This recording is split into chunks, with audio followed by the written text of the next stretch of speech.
In the fractured sunlight that filters down through shallow tropical reefs, the ocean floor shimmers with the illusion of stillness. Crabs tiptoe across coral rubble. Small fish glide in synchronized waves above patches of sand. A passing shadow may trigger a brief twitch among the reef's more nervous inhabitants, but as it fades, so too does the tension. Nothing seems out of place, and yet beneath a ledge no wider than a coconut shell, a miracle of adaptation lies waiting, watching, calculating. The octopus is there, though no eye can find it. Its body is folded into a crevice, but that's not the reason it vanishes. What renders it invisible is its astonishing skin, a living canvas of dynamic camouflage. Muscles in its dermal layer manipulate pigmented cells, chromatophores, that pulse with color. Tiny sacs of red, brown, and yellow expand or contract in an instant, reshaping its appearance to match rock, algae, or sand. Even more impressively, beneath those chromatophores lie iridophores and leucophores, cells that reflect and scatter light like mirrors, giving the animal not just color, but texture and luster. Its flesh becomes coarse like coral, or smooth like polished stone. Within a heartbeat, it is no longer an octopus, but a patch of reef. This mastery of disguise is not for defense alone. It is the octopus's weapon. As a predator, it relies not on speed, strength, or pack behavior, but on patience and precision. A goby fish darts past. The octopus moves imperceptibly, an arm extending just enough to shift its position without stirring a single grain of sediment. Its bulbous head contracts slightly, pressing flatter into the rock, and its skin pulses with a pattern that mimics the dancing shadows of nearby seagrass. It waits. Few animals in the marine world wield such a wide array of biological advantages. With no bones, the octopus can compress its body to squeeze through spaces as narrow as a coin. Its arms are packed with suckers that each contain independent neural circuits, capable of gripping, sensing, and even tasting whatever they touch. It doesn't just feel its prey, it knows it chemically through touch. And yet what is most remarkable is that this complex behavior occurs with no centralized control. The octopus's brain is large. Some species have up to 500 million neurons, but over half of those neurons are spread throughout its limbs. Each arm operates like an autonomous scout, capable of problem-solving and decision-making independent of the central brain. This decentralized nervous system is part of what makes the octopus both unpredictable and mesmerizing. In laboratory settings, they've opened child-proof jars, escaped sealed aquariums, and even learned to recognize individual humans. But in the wild, such intelligence is employed not for play, but for survival in a world full of larger, faster, and hungrier predators. When the strike comes, it's over in seconds. The octopus lunges, arms exploding outward like a web of muscle and suction, and blankets its prey. The fish is enveloped before it can dart away. Beneath the canopy of arms, the octopus injects venom through its beak-like mouth, paralyzing the fish and beginning the process of digestion before the meal is even fully swallowed. Then, as quickly as it came to life, the predator vanishes. It releases a small cloud of ink, not in panic, but as a visual smokescreen, and slides back into the reef. Within moments, it has shifted color again. The reef looks exactly as it did minutes ago, but now one more fish is missing and one octopus is slightly fuller. The ink itself deserves a closer look. Composed of melanin and mucus, it's more than just a curtain. It confuses predators chemically by interfering with their sense of smell. Some octopuses even eject decoys, thicker globs of ink that mimic the size and shape of their body, to mislead attackers and escape in the opposite direction. Unlike the panicked jets of other creatures, octopus inking is strategic and timed. It is part of a carefully orchestrated repertoire of misdirection. But despite its skill as a hunter, the octopus lives under constant threat. Sharks, groupers, moray eels, and even other octopuses are all potential enemies. Its soft, boneless body is a liability in a world that respects armor and speed. That's why camouflage isn't just a strategy, it's a necessity. Even mating is dangerous. Male octopuses approach females cautiously, often from a distance, using a specialized arm, the hectocotylus, to deliver sperm. If the female isn't interested, or if she's hungry, the male may become a post-coital snack. In some species, the male sacrifices his arm and flees. In others, he dies shortly after the encounter, his body left to drift along the seafloor. The female, meanwhile, guards her eggs obsessively, foregoing food and eventually dying as they hatch. It is a life lived intensely, but briefly. Most octopuses live less than 2 years. Their short lifespans make their intelligence all the more puzzling. Why invest so much neural complexity in a creature with no opportunity for generational learning? One theory is that their complex environment, the reefs, caves, and currents, demands quick thinking.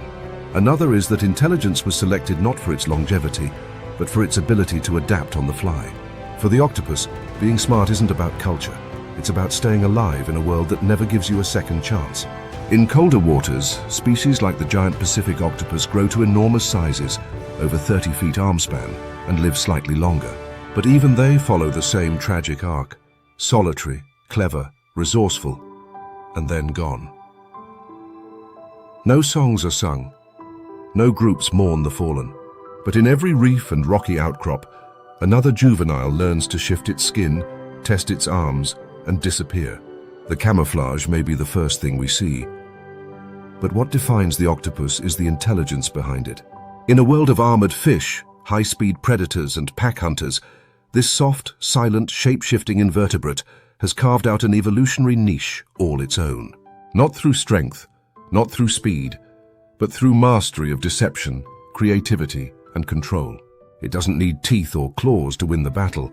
It just needs to become what the enemy can't see. Beneath the churning surface of the North Atlantic, where the water darkens into a cold, muted green, and sunlight begins to fracture and fade, a strange arena unfolds across the seafloor. It is not a reef, nor a coral city of color and chaos, but a shadowed battlefield of rocks, kelp, sand, and wreckage, where movement is slow, tension is thick, and survival hinges not on swiftness, but on armor. This is lobster country. Among the cracks and boulders, something stirs. Its approach is not swift, but deliberate. A lumbering crawl, slow but controlled. A deep red form emerges, legs ticking rhythmically along the gravel, long antennae sweeping back and forth like blind scouts.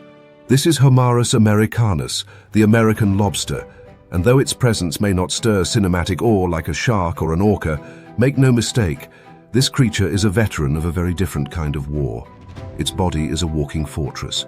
The lobster's exoskeleton is built of chitin, reinforced with calcium carbonate, a biological suit of armor that both protects and constrains. Every movement is mechanical, jointed, deliberate. Muscles contract not from within bones but against them, because the bones are outside.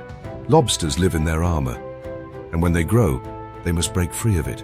This process, called molting, is among the most vulnerable moments in a lobster's life. The old shell splits along the back, and the lobster slowly pulls itself out. Claws, legs, antennae, eyes, all tender and soft, like a raw sculpture still being cast.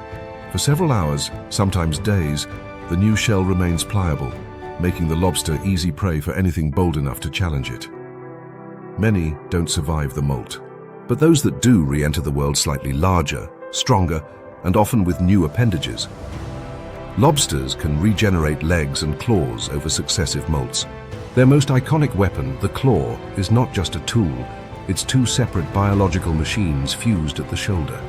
One is the crusher, thick, broad, built for brute force.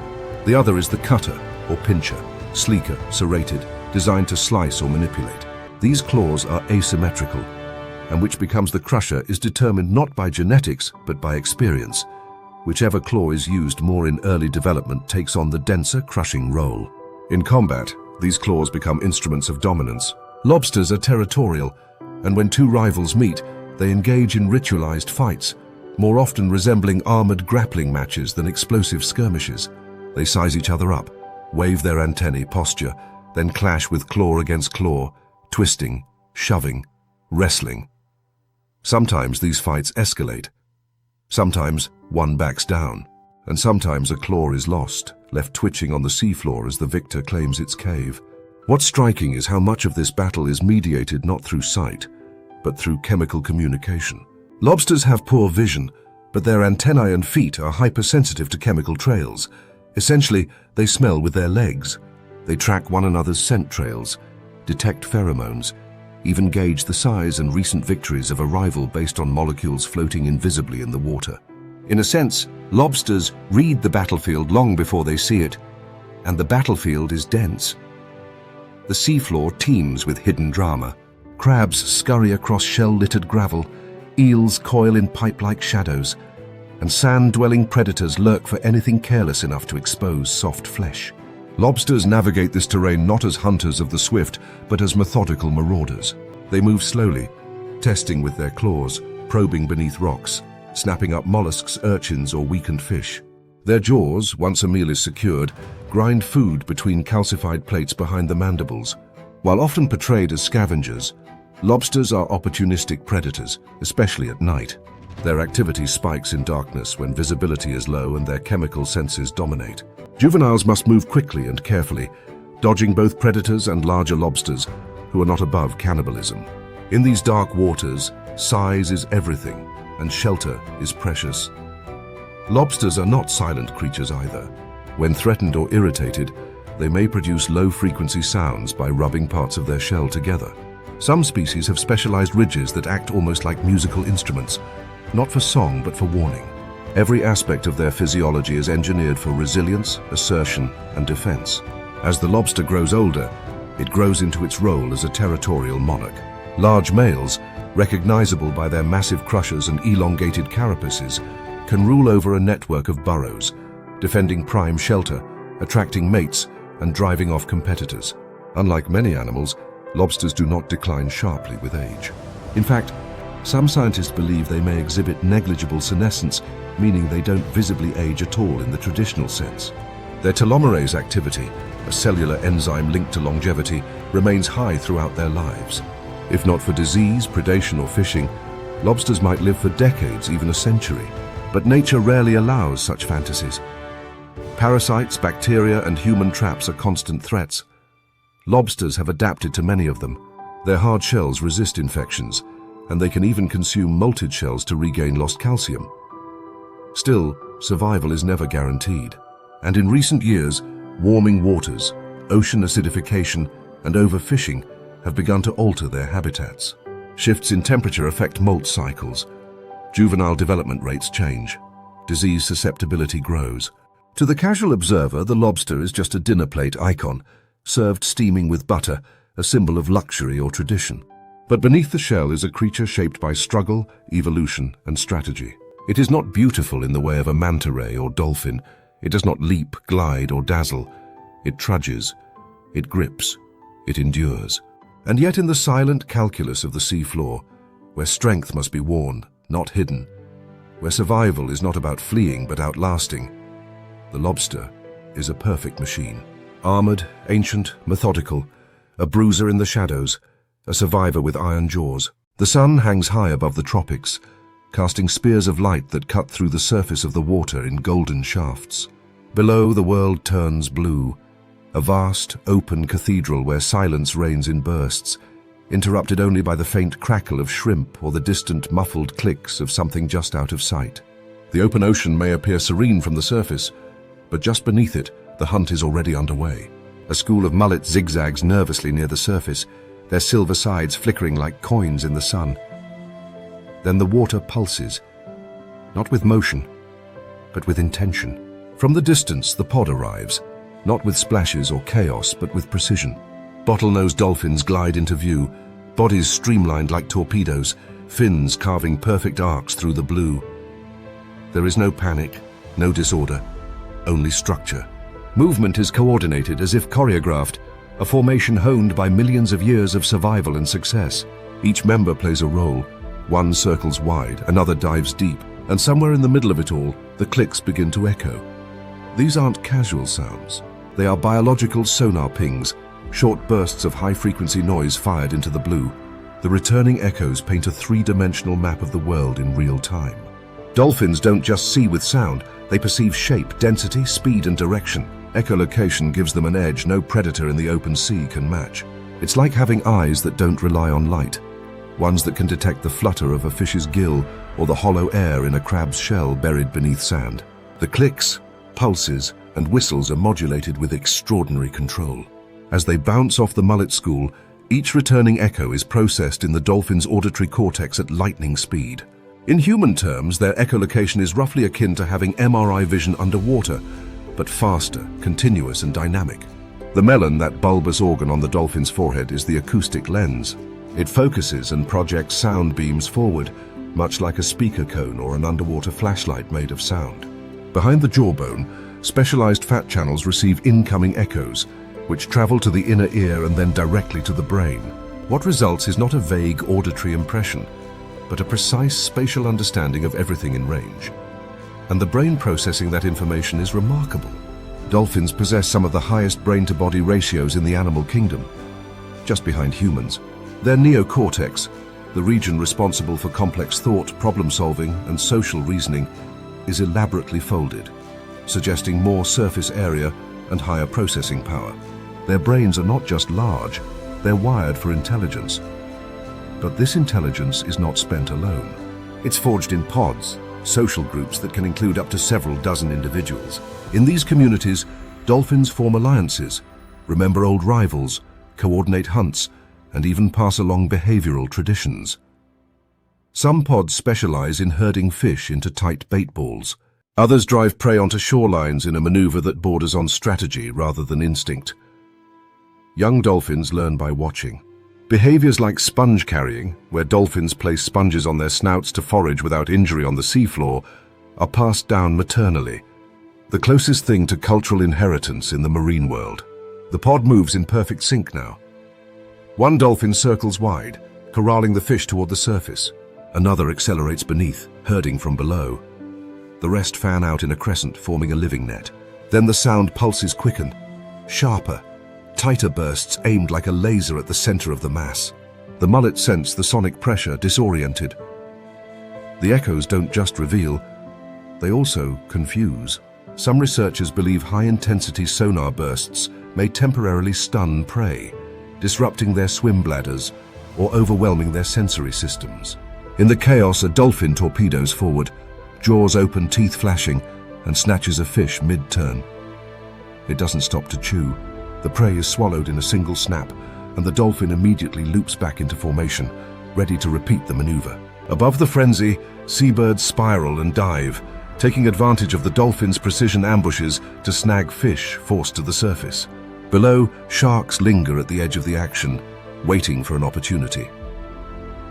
But they don't dare charge in. Dolphins, for all their charisma, are not to be underestimated. In tight pods, they will confront and even kill sharks, using their speed and snouts like battering rams.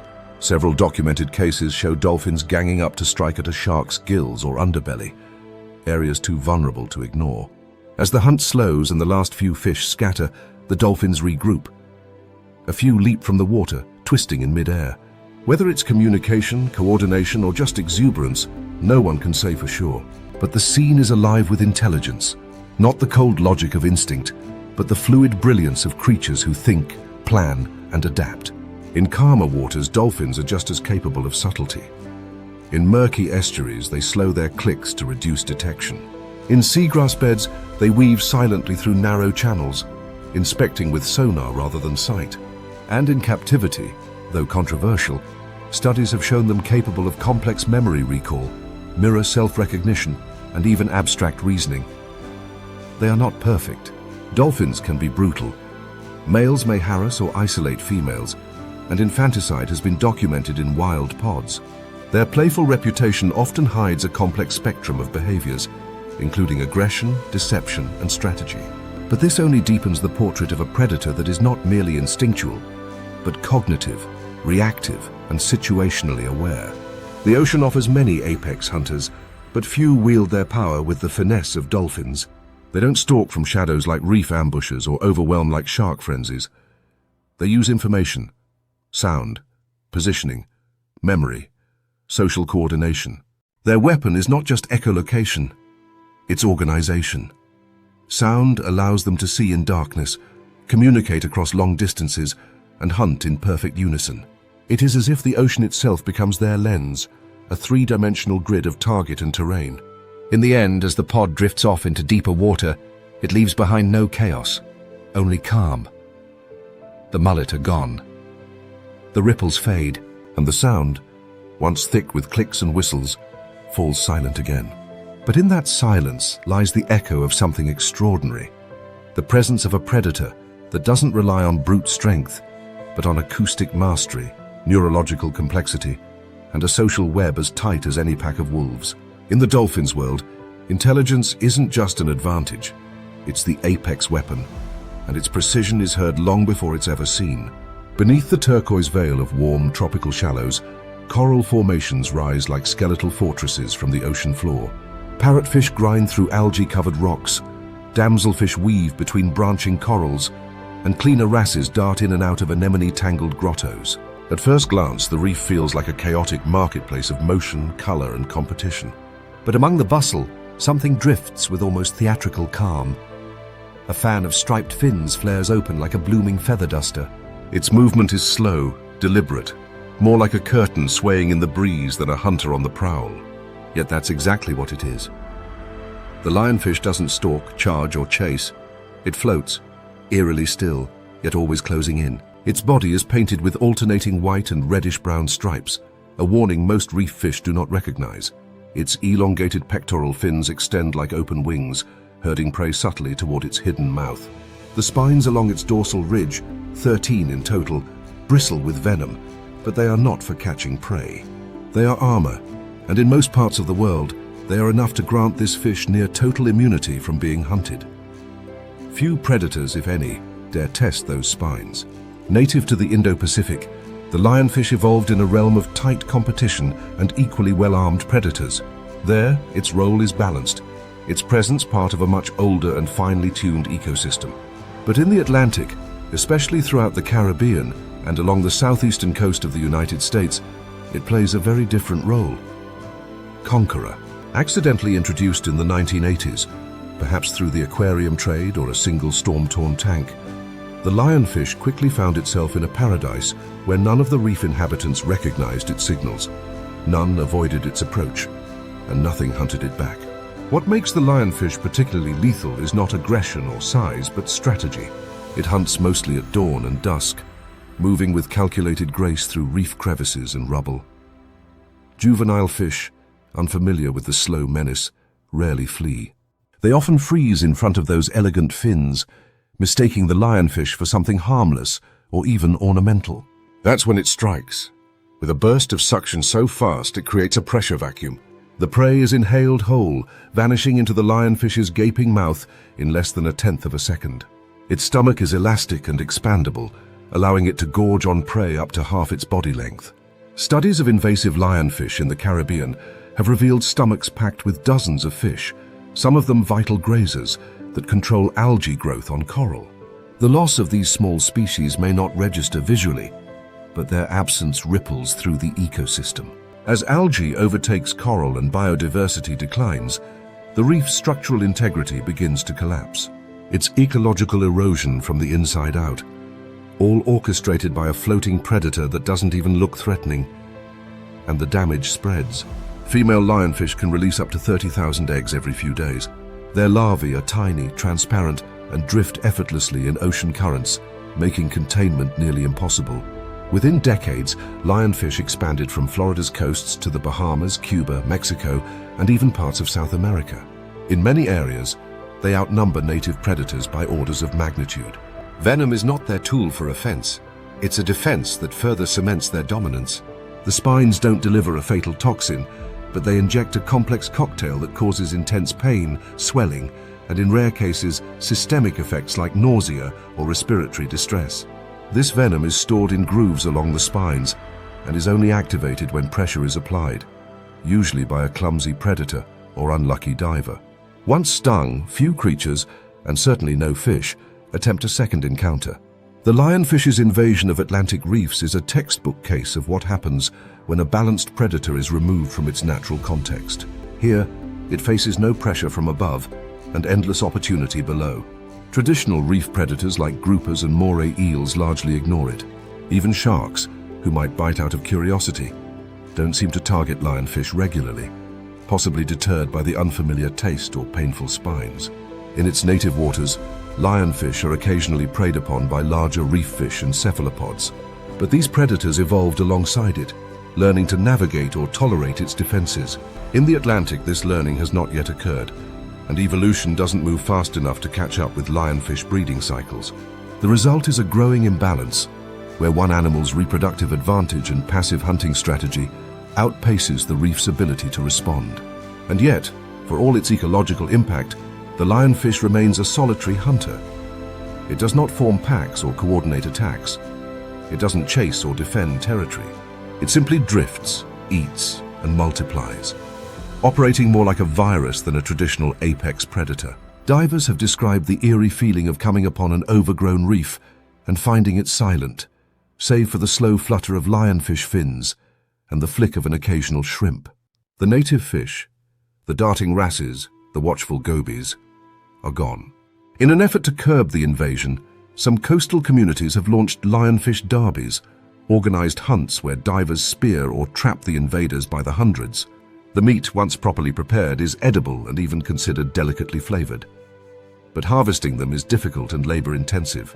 They prefer depths below typical diving range and spread faster than humans can keep up. Proposals for automated traps and targeted predator training, such as encouraging native sharks to eat lionfish, have seen limited success. Meanwhile, the lionfish continues its quiet conquest. It doesn't roar or thrash or slash. It glides, cloaked in beauty and laced with poison. Its elegance is its disguise. Its slowness is its power. And its survival, unchecked, unchallenged, is a reminder that the most dangerous invader is not always the fastest or fiercest. Sometimes it's the one that no one sees coming, until the balance is already lost. In the coral kingdoms of the Atlantic, the lionfish is not a guest. It is a ruler without rivals. Its spiked strategy has no counter, and every slow drift of its fins marks another notch in an ongoing ecological coup. Beautiful, deadly, silent, and for now, unstoppable. In the dim, quiet realm of the ocean floor, where movement is often subtle and color fades into muted grays and browns, life continues on a slower tempo. This is not the dazzling chaos of a coral reef, nor the glittering churn of the pelagic blue. It is a carpet of sediment, shell fragments, and algae. The currents roll gently across the bottom, disturbing fine silt and exposing the trails of creatures that live not by chasing, but by sifting. And among them, draped motionless on the seafloor like a discarded sponge, lies one of the ocean's strangest survivors, the sea cucumber. It is easy to miss at first. Its tubular body blends effortlessly into the terrain, and its slow, rippling movement across the sand barely registers unless one looks directly. It has no sharp claws, no armored shell, no swift escape route. Its soft body seems to offer little protection. Its pace lacks urgency, and its presence is unassuming. But this strange creature is more than just a passive bottom dweller. It is a master of chemical warfare, a recycler of the deep, and when threatened, a living paradox, willing to sacrifice parts of its own internal anatomy in exchange for survival. The sea cucumber is a member of the echinoderm family, related to sea stars and sea urchins, but lacks the rigid symmetry that defines its relatives. Instead, it moves like a slow ripple. Hydraulic tubes beneath its skin push it along like a living conveyor belt. Its mouth, fringed with tentacle-like feeding arms, constantly scoops sand into its body, filtering out organic material and microscopic detritus. In doing so, the cucumber performs a vital function. It recycles nutrients, reoxygenates sediments, and helps maintain the seafloor's chemical balance. In many benthic ecosystems, it is one of the primary engineers of the substrate, invisible but essential. But when disturbed, when a fish lunges or a crab clamps too close, the sea cucumber reveals its deeper arsenal. In a sudden convulsion of muscle contractions, it contracts its body with surprising force and ejects a mass of sticky white filaments from its rear. These threads, known as Cuvierian tubules, are not only elastic but also coated with a glue-like secretion that entangles, blinds, and frustrates attackers. The effect is immediate. Fish caught in the mess jerk and twist, trying to free themselves, often abandoning the hunt altogether.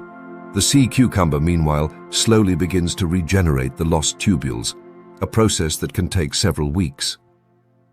In some species, the defense goes even further.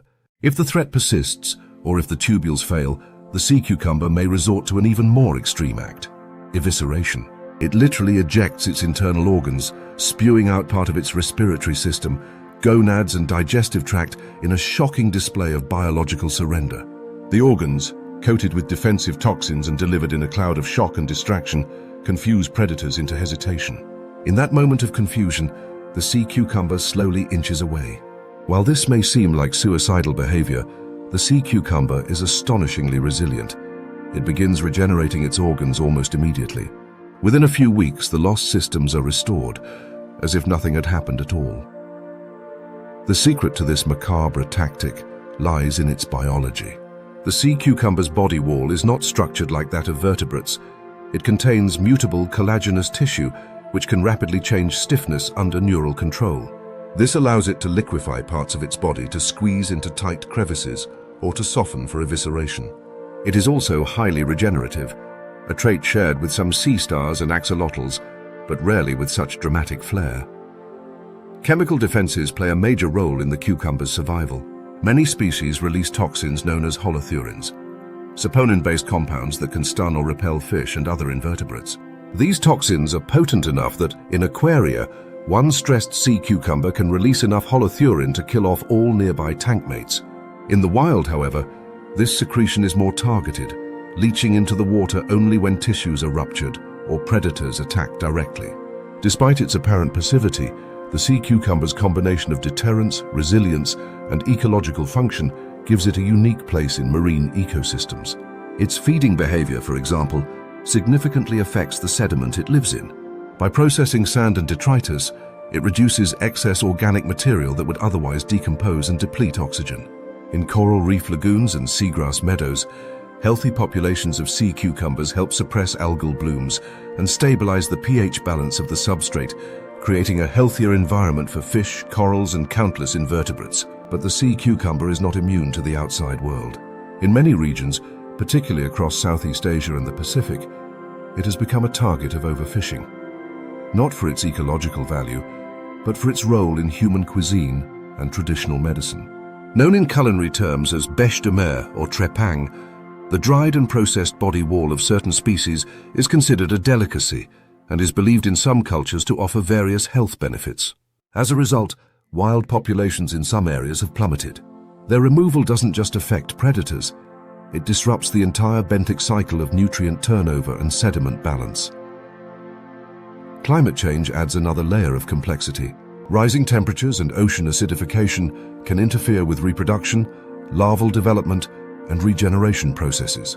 The loss of sea cucumbers doesn't just mean fewer spiny blobs on the seafloor. It can mean nutrient overload, hypoxic zones, and a collapse of microhabitats for juvenile reef species. And yet, for all its unorthodox traits, for the bizarre ejection of guts, the sticky nets, the toxic compounds, the sea cucumber endures not through power, but through patience. It does not chase. It does not fight in the traditional sense.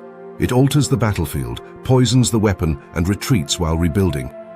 Every inch of its existence is tied to adaptation. Where most animals shield their interiors at all cost, the sea cucumber weaponizes them.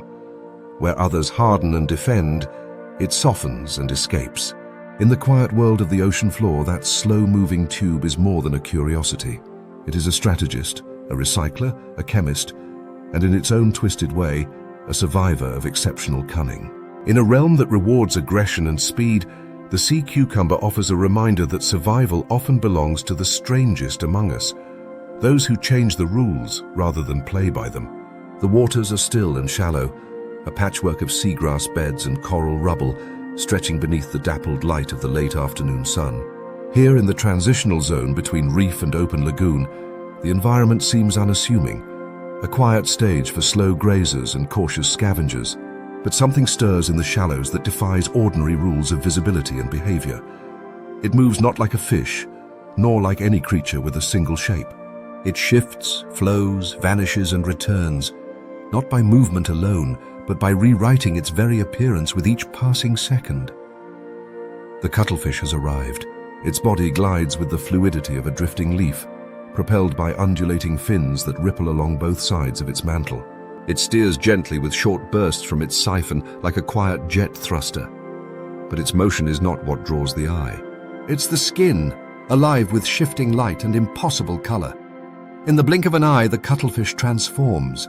One moment it wears the mottled texture of coral rock, complete with fake shadows and depth. The next it pulses with waves of contrast, dark bands rippling from head to tail like electrical signals made visible. What plays across its skin is not just camouflage, it's communication, it's deception, it's control of perception itself. Beneath the cuttlefish's skin lies a marvel of evolutionary engineering. 3 layers of specialized cells work in harmony to create this living illusion. At the surface are chromatophores, pigment-filled sacs controlled by muscles that expand or contract to reveal browns, reds, and yellows. Below them, iridophores reflect light, producing iridescent blues and greens. Deeper still, leucophores scatter ambient light, acting like a natural white base coat. With these, the cuttlefish can replicate color, texture, even polarization, all controlled by a nervous system so fine-tuned that individual chromatophores can be adjusted one at a time. Unlike many animals that react to their environment visually, cuttlefish respond with intent. They don't just blend into the background, they study it. Their eyes, strange and W-shaped, are among the most advanced in the animal kingdom. While they likely can't see color in the way humans do, they detect polarization, the direction of light waves, which reveals contrasts invisible to most predators and prey. This gives them a visual edge in murky waters and allows them to perceive textures, contours, and depth with unmatched precision. Even their perception of depth surpasses most underwater animals. Despite lacking binocular overlap in their vision, cuttlefish use a process called stereopsis by bobbing their heads and comparing frames over time to construct 3-dimensional maps. It's a kind of biological radar, passive, constant, and deeply accurate. As the cuttlefish glides closer to a cluster of juvenile shrimp nestled in the seagrass, its skin pattern shifts once again. The bright pulses fade into a sand-speckled gray. Its arms fan slightly, separating into a crown around its beak, each tipped with tiny suckers that taste and grip at once. Then something remarkable begins. A ripple of light runs across its mantle. Not random, but rhythmic, hypnotic. This strobing pattern, often called the passing cloud, is thought to disorient prey. In moments, the shrimp freeze. The cuttlefish strikes. 2 feeding tentacles rocket out from beneath the arms with stunning speed, snatching the prey before it can twitch. The tentacles retract, and the meal is brought to the beak, crushed and consumed. But deception doesn't end with camouflage or hunting tactics. In mating, the cuttlefish's illusions grow even more complex. Males often compete for females, displaying bold zebra striping patterns to assert dominance. Yet in this competitive environment, size is everything. Larger males guard females, while smaller ones are often excluded. Some of those smaller males, however, have learned to cheat the system. They cloak themselves in the skin patterning of a female, suppress their dominant stripes, and sneak past the alpha male. Once near the female, they revert briefly to male courtship, mate, and then slip away before they're noticed. It is biological theater. The cuttlefish does not merely pretend, it performs with full control of the costume. This kind of behavioral plasticity, the ability to modify not just appearance but behavior based on context, is rare in the invertebrate world. And yet the cuttlefish, like its octopus cousin, exhibits signs of curiosity, problem-solving, and even short-term memory. In laboratory settings, they've been trained to navigate mazes, solve puzzles, and remember symbols associated with food. All this despite a lifespan rarely exceeding 2 years. The brain that powers this animal sits wrapped around its esophagus in a ring, compact but dense. Neurons extend directly into the skin, allowing for near instantaneous control over chromatophores. It's not just a brain thinking about color, it is a brain painted into the skin. In the ecosystem, cuttlefish occupy a strange space. Not the apex predator, but not easily preyed upon either. Their defenses are visual, behavioral, and chemical. When threatened, they can eject a cloud of ink laced with mucus, a decoy that confuses predators both visually and chemically, giving the real animal time to vanish into the shifting terrain. The ink doesn't just obscure, it contains compounds that dull a predator's olfactory senses, disorienting them further. Despite these defenses, cuttlefish are heavily preyed upon by larger fish, dolphins, and even sharks. Their intelligence does not guarantee safety. It simply increases the odds of evasion, manipulation, and survival in a world where few things remain still for long. And when their time comes, as it does for most, it comes quickly. After mating and laying eggs, clusters of black, grape-like sacs attached to rock or coral, most cuttlefish weaken and die. Their children hatch into a world they'll never see, armed only with instinct, a loaded skin, and a mind built for mimicry. In a world obsessed with brute force, the cuttlefish tells a different story. It wins not by chasing, but by convincing, not by overpowering, but by misleading. Its body is both a weapon and a lie, a shimmering, shifting, thinking veil that rewrites the rules of survival with every pulse of color. And in the quiet corners of the ocean, where shadows play tricks, and nothing is quite as it seems, that may be the most dangerous strategy of all. The tropical waters lie still under the morning sun, their surface glassy and deceptive in its calm. Below, the sea is clear as air, revealing a complex underworld of coral spires, branching fans, and shadows that twist with the rise and fall of the current. Reef fish move with measured caution, darting between overhangs and labyrinthine crevices in schools that shimmer like cut glass. There is beauty here, certainly, but also a quiet tension. Because within these coral corridors, not all danger wears teeth or travels in open pursuit. A flicker catches the eye. Not fast, not violent, but unsettling in its silence. A banded shape glides between the coral, serpentine, and unblinking. Its movement is unhurried, its head steady, its tongue flicking at intervals so quick they almost go unnoticed. This is a hydrophis, a true sea snake, and it is not hunting with force or fury. It is navigating, tasting the invisible chemical trails of fish that passed moments earlier. And when it finds what it seeks, it will not chase. It will strike once, with surgical precision, and wait for venom to finish the work. Sea snakes are among the most venomous reptiles alive, and Hydrophis belcheri, in particular, ranks near the top of that scale. More toxic drop for drop than most land snakes. And yet, for all their biochemical firepower, these animals are ghost-like in behavior. Most are rarely aggressive, and bites to humans are infrequent, even in areas where they are abundant. Unlike terrestrial vipers or cobras, sea snakes do not waste venom unless absolutely necessary. Their weapons are reserved for the hunt. And their world is not designed for sudden ambushes or long pursuits. It is a space of floating stillness, vertical cover, and tight corners. The snake's long, compressed body, ribbon-shaped rather than round, is built not for speed, but for agility. It slides effortlessly between coral arms, beneath ledges, and across sand channels where small fish and eels hide. Its tail is flattened like a paddle, providing propulsion with minimal movement. Its lungs stretch along most of its body, allowing extended dives, sometimes over an hour without surfacing. And its skin can absorb oxygen directly from seawater, supplementing its breath when it glides through the shallows.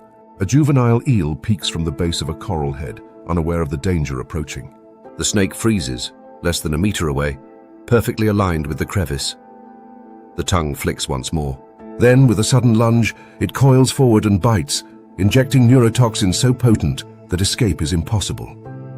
The eel convulses, then stills. The snake withdraws, waiting. Its venom works quickly, disrupting neural pathways, paralyzing muscles, and ultimately shutting down respiration. The prey's struggle is brief, nearly silent, and almost invisible to the rest of the reef. By the time the snake returns, the meal is lifeless, ready to be consumed whole. It is a scene repeated countless times in tropical lagoons across the Indo-Pacific, from the Great Barrier Reef to the coasts of Indonesia, the Philippines, and Myanmar. Over 60 species of true sea snakes patrol these waters, adapted in subtle variations to depth, diet, and environment. Some live in open ocean, feeding on fish that swim near the surface. Others specialize in soft bottom habitats, foraging for gobies and blennies buried in sediment.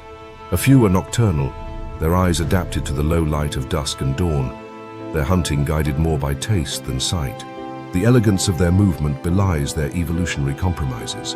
Unlike fish, sea snakes must breathe air, a legacy of their terrestrial ancestry. They surface regularly, rising in slow arcs, nostrils positioned high on their heads to break the waterline for just seconds. Some species can remain submerged for hours, aided not just by their large lung capacity, but by the permeability of their skin to gases. In this way, they behave almost like marine mammals, oxygen-dependent, but deeply aquatic in behavior. Despite their venom and adaptability, sea snakes face few natural predators. Large sharks occasionally target them. Some sea eagles specialize in catching them from above. But their banded patterns, often black and white or blue and yellow, serve as bold warnings to anything considering the risk. These colors are not for camouflage. They are deterrents. Reminders written in nature's most recognizable script. Touch me and suffer the consequences. Still, the danger they pose to humans is more myth than reality. Fishermen in Southeast Asia often encounter sea snakes tangled in nets, and while defensive bites do occur, they are rare. Most bites happen when the animal is handled or threatened, and even then, venom may not be injected. Sea snakes are not aggressive by nature. They have no interest in confrontation unless provoked. But when they do bite, the effects are swift and severe. Paralysis, respiratory failure, and if untreated, death. The irony is that such a lethal creature is so reluctant to use its gift. What allows sea snakes to spread so widely is their uncanny ability to ride the currents between islands. Tidal flows that churn through coral passages and between reef flats become highways for dispersal. Snakes drift in these slow-motion rivers, navigating across kilometers of ocean between feeding grounds. Some species have even been found hundreds of kilometers from the nearest reef, alone in the blue, curled around drifting debris, or swimming tirelessly toward new territory. Their lives are not bound to any single coral structure or coastline. They are maritime wanderers, explorers of lagoons, estuaries, and remote archipelagos. As climate change warms tropical waters and alters current patterns, the ranges of many sea snake species are shifting. Some are appearing farther south or in deeper water than previously recorded. Others are declining in areas where coral bleaching and sediment runoff have disrupted food webs. Despite their resilience, sea snakes remain tightly connected to the health of the habitats they patrol. Without prey, without coral cover, even the most silent assassin has nowhere to hide. And yet, in many places, they remain a constant, flickering through the water with movements too subtle to notice until they are close. Their presence is not announced by splashes or growls, but by a ripple, a twitch, a glint of sunlight off a banded body weaving between coral towers. In the kingdom of reef predators, sea snakes do not rule through dominance or brute force. They glide through shadows, kill with precision, and vanish before their work is even recognized. In the balance of the reef, they are both danger and elegance, proof that the ocean does not need size or speed to command respect. It only needs silence, control, and the kind of power that moves unseen until it's too late. In the dim green haze of the continental shelf, far below the swell of breaking waves, and out of reach of sunlight's sharp clarity, the seafloor appears frozen in time. Sand dunes creep slowly across the bottom, shaped by deep ocean currents that never quite sleep. The wreckage of old ships, now colonized by coral, anemones, and rusting decay, lies scattered like forgotten skeletons. It is a world of low light, slow change, and creeping life. Nothing here moves quickly, yet everything is in motion. From the gloom, a shape appears, angular, spindly, and utterly alien. It isn't swimming, nor crawling in a typical sense, but assembling itself forward, one jointed leg at a time. Its stride is measured, like something more accustomed to climbing scaffolding than walking across sand. This is a spider crab, one of the slowest, strangest, and most deliberate scavengers in the sea. And it is not alone. The Japanese spider crab is the largest arthropod on Earth, spanning over 12 feet from claw tip to claw tip. But its smaller cousins can be found in oceans around the world, from the coasts of North America to Europe, and deep into the abyssal plains of the Pacific. Their bodies look out of proportion, a rounded shell barely larger than a dinner plate, from which spindly legs stretch outward like a Gothic chandelier. Their movements are not graceful, but precise, a choreography of caution and patience that allows them to cross nearly any terrain, from shipwrecks to rocky outcrops, with equal ease. These crabs are not predators in the traditional sense. They are opportunists, scavengers of the first order, with claws perfectly suited for peeling, slicing, and stripping the sea of anything edible. On the rusting hull of a sunken vessel, a spider crab might look like a piece of rebar or broken pipe, until it moves. Then the illusion breaks and the thief gets to work. Bits of decaying fish, dead sea stars, mollusks too weak to escape, nothing is wasted.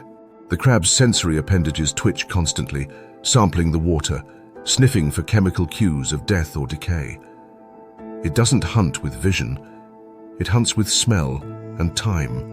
What makes spider crabs especially effective is their natural camouflage. Their carapace is often encrusted with algae, barnacles, and small anemones, not by accident but by design. Specialized hooked hairs on their shell allow them to attach bits of seaweed or sponge, cloaking their bodies with living armor.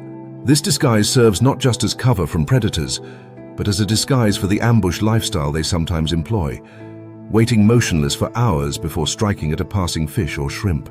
They are not aggressive, but they are persistent, and they are durable. Their exoskeleton is a fortress of calcium carbonate, thick and rigid, designed to withstand pressure and defend against the probing attacks of octopuses, bottom-feeding fish, and even other crabs. But with durability comes limitation. Like all crustaceans, spider crabs must molt to grow. It is a dangerous process. First, they absorb water to split their shell from within.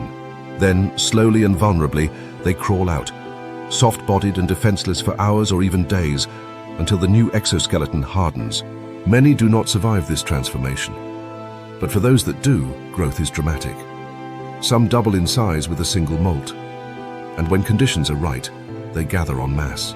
Off the coast of Australia and Japan, during spring and early summer, spider crabs begin one of the strangest migrations in the marine world. Thousands converge on shallow bays, piling over one another in dense rust-colored clusters. It's a scene more reminiscent of an insect swarm than a crustacean gathering. A slow-motion tide of armored legs, tangled claws, and silent confrontation. Scientists believe these migrations may serve multiple purposes: molting safety in numbers, mating opportunities, or simply access to richer feeding grounds. But the effect is overwhelming. For a few days, entire seafloors disappear beneath a moving carpet of crabs. These congregations draw in predators, of course. Stingrays, sharks, and octopuses trail the migration like pickpockets in a crowded market. But they also attract humans, divers eager to witness the bizarre phenomenon firsthand. For the spider crabs, it is both a ritual and a risk. Many will not return to the depths. Despite their armored appearance, spider crabs are remarkably flexible in their feeding. They consume everything from algae to carrion to small invertebrates. In this way, they play a crucial role in nutrient cycling. They are the ocean's janitors, stripping down the remains of other animals, cleaning the seafloor, and helping keep ecosystems balanced. Without them, and scavengers like them, dead matter would accumulate faster than it decomposes, leading to oxygen-depleted zones and ecological imbalance. And yet, despite their ecological value, spider crabs are also increasingly under pressure. In some regions, they are harvested for food or bait, disrupting local populations. Pollution and warming oceans may interfere with their molting cycles, reproductive behaviors, and larval dispersal. And because they are slow-moving and long-lived, with some species taking up to a decade to reach full size, their populations are especially vulnerable to overexploitation. Still, they persist. Their young, tiny versions of the adults drift as plankton in the currents, settling only when they are large enough to anchor to the substrate. There they begin their long, deliberate transformation, molting, feeding, disguising themselves and waiting. Always waiting. On a wreck 50 meters deep, a cluster of spider crabs slowly deconstructs a decades-old cargo hold. Flakes of rust fall as claws click gently over metal ribs. Nothing is wasted. Nothing is hurried. They move like archivists, cleaning the past one fragment at a time. A fish carcass floats down from above, perhaps dropped by a predator. It lands lightly between two crabs, and within seconds, it begins to vanish, pulled apart methodically by multiple claws, piece by piece. There's no glory in this task, no dramatic hunt, no predator's chase.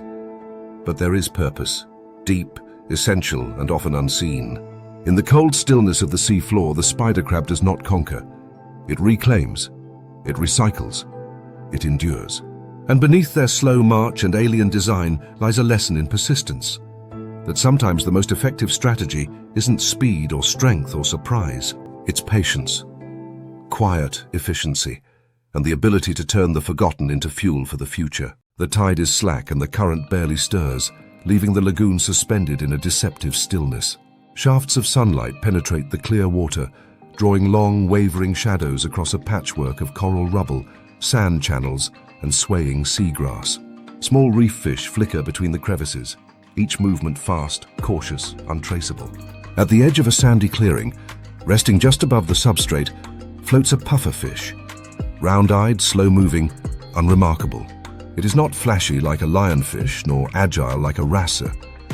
It seems harmless, almost clumsy. But this impression is exactly the illusion the fish needs. The pufferfish lives in the uneasy middle zone of the food chain, not powerful enough to dominate, not swift enough to flee, not camouflaged enough to vanish. And yet, it has survived for millions of years in some of the ocean's most dangerous neighborhoods. Its strategy: a high-risk performance built on bluff, biology, and the most potent neurotoxin ever carried by a vertebrate. Because when threatened, the pufferfish does not run. It transforms. A shadow passes overhead, a juvenile reef shark cruising the edges of the shallows. The pufferfish detects it not by sight alone, but through the pressure-sensitive lines that run along its flanks, the lateral line system tuned to disturbances in the water. It doesn't bolt because it can't. It doesn't hide because there's no time. Instead, it draws a rapid breath, not through lungs but by gulping water into its highly elastic stomach, and begins to swell. The inflation is fast, grotesque, and sudden. In seconds, the puffer more than doubles in size, becoming a ball of tense, stretched skin, ringed with small spines that jut outward from its once smooth surface. The transformation changes everything, not just its shape, but its posture, speed, and center of gravity.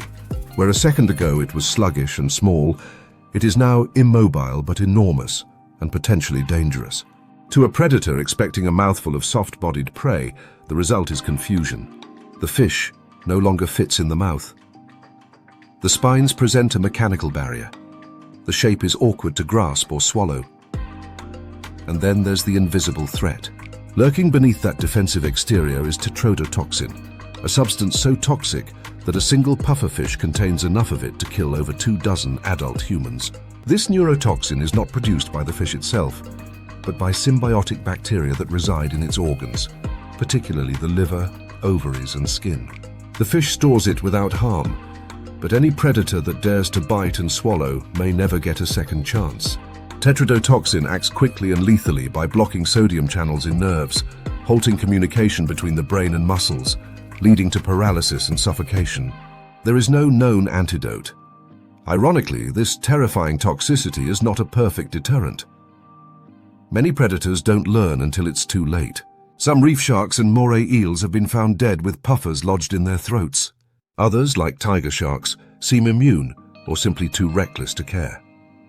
Still, for most predators, a single bad encounter is less than enough. The pufferfish's bizarre performance becomes a memory imprinted by survival. But puffing up isn't just a casual trick. It's physically demanding and risky. When inflated, the puffer loses mobility and control, often rolling with the current like a balloon. If the threat persists, it may find itself helpless, unable to navigate or escape. And the inflation puts strain on internal organs, especially the stomach and gill system. It is a short-term tactic, not a sustainable defense. Once the predator leaves, the puffer slowly contracts, expelling the gulped water and returning to its usual awkward glide, breathing heavily through gill slits that flap with relief. In calmer moments, the puffer reverts to its more subtle talents. Though not as colorful as reef fish or as cryptic as octopuses, many puffer species employ mild forms of mimicry. Some display markings that resemble eye spots or jagged outlines similar to more dangerous animals like porcupine fish. Others blend with the sandy bottom or position themselves under ledges where only their eyes remain visible. Their diet consists of hard-shelled invertebrates, crabs, mollusks, sea urchins, which they crack open using beak-like teeth that never stop growing. These dental plates, fused into parrot-like bites, must be worn down constantly or risk overgrowth. To do so, the puffer must feed almost daily, crushing shells with mechanical precision. Their peculiar biology doesn't stop at the skin or the toxin. Pufferfish also exhibit unusual social and reproductive behaviors. Males of certain species have been observed creating elaborate circular patterns in the sand, symmetrical ridges and valleys resembling underwater crop circles, to attract females. These structures serve no direct function beyond signaling fitness and coordination, but they demonstrate a level of complexity rarely associated with such a strange-looking fish. And then there is the puffer's reputation among humans, a mixture of fascination, fear, and culinary obsession. In Japan, the fish is known as fugu, a delicacy served in thin, translucent slices, prepared only by licensed chefs trained to remove the toxic organs. Eating it is an act of trust, ritual, and risk. A single slip in preparation can be fatal, and yet the appeal endures. Drawn perhaps from the same place that makes the fish so compelling in the wild. The tension between danger and delicacy, between survival and spectacle. Not all puffers are deadly. Some freshwater species carry less toxin or none at all, but the inflation response remains nearly universal across the family. It is not the poison alone that defines the pufferfish. It's the gamble. To inflate is to invite attention, to draw eyes, to bet that the display alone will be enough to avoid becoming a meal. It is a desperate form of theatre, a last-second bluff backed by some of the most extreme biochemistry in the animal kingdom. In the end, the pufferfish survives not because it dominates its environment, but because it understands its limitations and has adapted a defense that trades speed for surprise, force for illusion. It is not a hunter. It is not fast. It is not armored in the conventional sense, but it is unforgettable.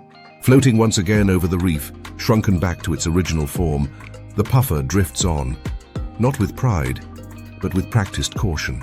It will not win many battles, it will not outrun many threats, but it has mastered one art better than most creatures in the sea, the art of making its predators think twice. And in a world where hesitation can mean survival, that is enough. Far from the noise and pressure of the surface world, beneath the crashing of waves and the churn of tides, there exists a quiet that is not stillness, but calculation. A place where the lines between predator and prey, illusion and truth, camouflage and performance are constantly blurred. In this underwater realm, from sunlit reefs to dark continental slopes, evolution has written its strangest rules. This is a battleground not governed by tooth and claw alone, but by deception, toxin, pressure, light, and time. And here, the ocean's warriors don't always look like warriors. Take, for instance, the octopus, a predator made not of muscle and armor, but of tissue and mind. It slips through cracks barely wider than a coin, vanishes into rock with skin that shifts in real time, and outsmarts crabs by unscrewing lids, mimicking fish, and walking on two legs. It hunts with suction, thinks with its arms, and escapes not by speed, but by becoming something else entirely. It is a shapeshifter, a soft-bodied creature in a world of bite and crush, and yet it thrives. Just a few meters away, the lionfish drifts through a coral corridor like a feathered ghost. Its venomous spines fan outward, slow and elegant, inviting curiosity from the unwise. It doesn't chase, doesn't fight in the open. It floats, herds and ambushes, swallowing prey whole with a snap of vacuum force. It is a creature that wears beauty as armor, blending menace with grace. In the Indo-Pacific, it's part of the ecosystem's rhythm. In the Atlantic, it's an invasive emperor, conquering without resistance. And then there is the sea cucumber, perhaps the most unintuitive survivor in the ocean. It moves by inches, eats sediment, has no jaws or teeth, and yet when attacked, it becomes one of the most grotesque defenders of all. It ejects its own intestines into the face of its attacker. Sticky, toxic, and startling, this act of voluntary evisceration is both a sacrifice and a strategy. The predator recoils. The cucumber crawls away, half-gutted, and then regenerates what it lost, as if shrugging off the cost of war. Further down the slope, a cuttlefish hovers near the sand, its body a canvas of living color. With waves of pulsing pigment, it disorients shrimp. With an eye that sees polarized light, not color, it finds contrast where others see blur. It impersonates the floor, then flashes a ripple of hypnotic light. The shrimp freezes, then disappears into the cuttlefish's arms. Here, the cuttlefish doesn't kill with brute force. It kills with illusion. Its skin doesn't just hide it. It lies on its behalf. Lower still, where visibility dims and water thickens with pressure, the sea snake glides along a coral shelf. Its movement elegant, serpentine, and controlled. It does not roar or strike with theater. It tastes the water. It waits. When it finds a juvenile fish hiding in the crevice, it bites once. There's no chase, no struggle. Venom floods the prey's system, shutting down nerves before the brain can register danger. Within seconds, the fish goes limp, and the snake returns to swallow it. Its body is smooth, its breath slow, its venom, one of the most efficient chemical weapons known to biology. Closer to the surface, a dolphin breaks the silence. Not with sound, but with sound. It emits clicks that ripple through the water like radar, bouncing off fish, rocks, and reef. It hears shapes, feels distances. It doesn't just detect prey, it builds a mental map of its exact position and velocity. This biosonar is a weapon of precision, a form of vision more effective than sight itself in murky depths. When it strikes, it does so in packs, coordinated, timed, and tactical. The ocean's most beloved animal is also one of its most strategic killers. On the wreckage of a sunken barge, spider crabs shuffle forward. Long-limbed and deliberate, they do not pounce.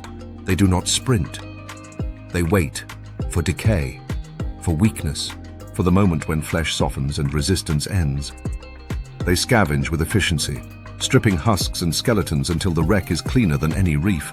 And when the season shifts, they gather by the thousands, a migration not of flight, but of molting and mystery. Their war strategy is time and numbers. Somewhere nearby, a pufferfish drifts lazily across the sand. It seems oblivious, even comical, until the shadow of a predator looms. Then, in a sudden intake, it becomes something else entirely. A balloon lined with spines, backed by a toxin more deadly than cyanide. The transformation is absurd. It's also genius. The predator recoils, the fish deflates, and survival continues not because the puffer is fast or aggressive, but because it bluffed correctly. It bet everything on fear and won. Each of these creatures fights a war the rest of the animal kingdom would hardly recognize. Some carry entire weapon systems inside their skin. Some manipulate light and shadow like magicians. Others sacrifice organs, wield chemical grenades, and use misdirection in place of speed. What unites them is not power, but originality.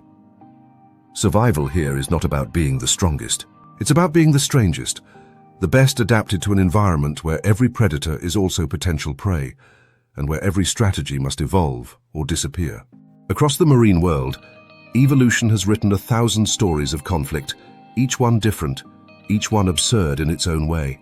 There are crabs that dress themselves in living camouflage, fish that mimic leaves to hide in open water, and creatures like the mantis shrimp, whose punch cracks shells and whose eyes see colors we cannot even name.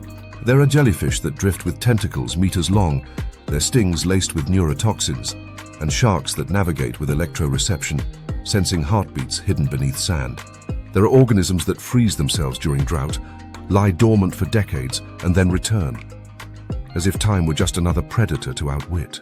What links them all is the ocean itself, a domain that never sleeps, never stops pressing in from every direction, and never forgives a strategy that grows lazy or slow. It demands creativity, it rewards risk.